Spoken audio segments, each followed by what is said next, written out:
সম্মানিত দর্শকবৃন্দ, আসসালামু আলাইকুম। এপিএল ফিড অ্যান্ড হ্যাচারির সাথে আছি আমি সাজেদা।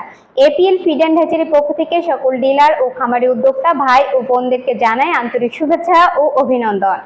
আজকে আমি আপনাদের সাথে আলোচনা করব ফ্লক কি এবং ফ্লকের ইউনিফর্মটি কিভাবে ঠিক রাখা যায়। ফ্লক হচ্ছে ঝাঁক অথবা ঝাঁকের ঘনত্ব। দলে একই বয়সের মুরগির সমস্ত মুরগির একই রকম দৈহিক ওজন ও আকৃতিকে বোঝায়।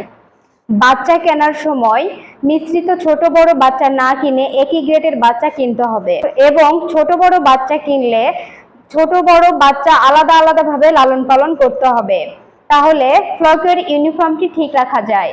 ফ্লকের প্রয়োজন অনুযায়ী খাদ্যপাত্র ও পানির পাত্র দিতে হবে।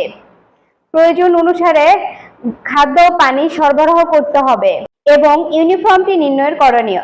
সপ্তাহে নির্দিষ্ট সময়ে বাচ্চার ওজন নিতে হবে। কমপক্ষে 10% বাচ্চার ওজন নিতে হবে। নির্দিষ্ট জায়গা অনুযায়ী ছোট বড় মুরগির ওজন নিতে হবে। ওজন মাপার যন্ত্র নিখুঁত হবে এবং ওজন মাপার পর সঠিক ওজন লিপিবদ্ধ করতে হবে।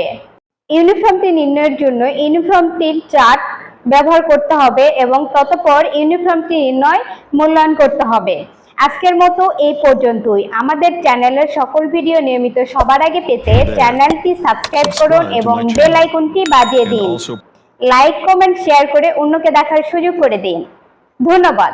আজকের মতো এখানে বিদায় নিচ্ছি। সুস্থ থাকবেন, ভালো থাকবেন। আল্লাহ হাফেজ।